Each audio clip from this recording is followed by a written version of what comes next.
तुम्ही पाहत आहात कबीर न्यूज नेटवर्क त्र्यंबकेश्वर. निर्भीड विचार, परखड मांडणी आणि बेधडक बातम्या. त्र्यंबकेश्वर तालुक्यातील प्रत्येक घडामोडीचा अचूक वेध घेण्यासाठी सज्ज आहोत आम्ही.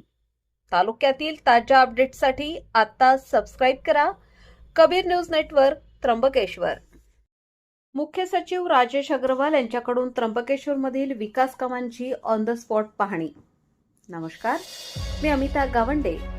तुम्ही पाहत आहात कबीर न्यूज नेटवर्क त्र्यंबकेश्वर. राज्याचे मुख्य सचिव राजेश अग्रवाल सध्या नाशिक दौऱ्यावर आहेत आणि आज त्यांनी श्री क्षेत्र त्र्यंबकेश्वरला भेट देऊन सिंहस्थ विकास कामांचा आढावा घेतला. कामे उशिराने सुरू झाल्याने प्रशासनाची कशी धावपळ उडाली आहे आणि मुख्य सचिवांनी नेमके काय आदेश दिलेत, पाहूयात या विशेष रिपोर्टमध्ये. सिंहस्थ कुंभमेळ्याच्या तयारीला आता वेग आला असला तरी नियोजनातील दिरंगाईमुळे सध्या प्रशासनाची रात्र थोडी आणि सोंगे फार अशी अवस्था झाली आहे. आज राज्याचे मुख्य सचिव राजेश अग्रवाल यांनी त्र्यंबकेश्वर शहर आणि परिसरातील प्रगतीपथावर असलेल्या विकास कामांची प्रत्यक्ष पाहणी केली. सकाळी भगवान त्र्यंबकेश्वराचे दर्शन घेऊन अग्रवाल यांनी आपल्या दौऱ्याची सुरुवात केली. यावेळी त्यांनी दर्शनपथ मार्ग, कुशावर्त तीर्थ आणि चक्रतीर्थ येथील कामांची पाहणी केली. विशेषतः सिंहस्थासाठी अत्यंत महत्त्वाचे असलेले भूसंपादन, वाहनतळ पार्किंग आणि साधुग्रामच्या कामात नेमकी काय प्रगती आहे याचा आढावा त्यांनी घेतला.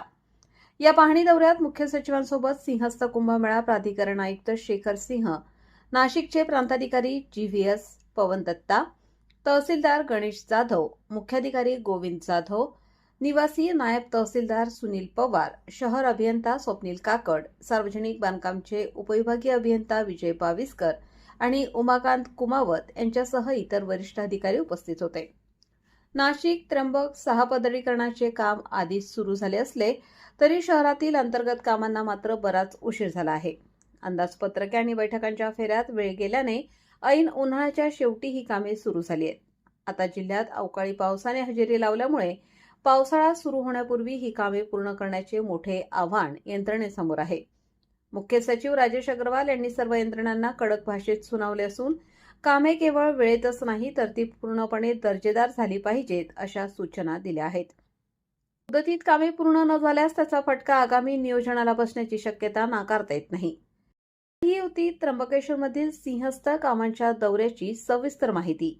या कामांचा दर्जा प्रशासन कसा राखणार आणि पावसाळ्यापूर्वी ही कामे पूर्ण होणार का हे पाहणे आता महत्त्वाचे ठरेल. त्र्यंबकेश्वर आणि परिसरातील अशाच ताज्या घडामोडींसाठी पाहत रहा कबीर न्यूज नेटवर्क. आमच्या चॅनलला लाईक करा, शेअर करा आणि सबस्क्राईब करायला विसरू नका. धन्यवाद.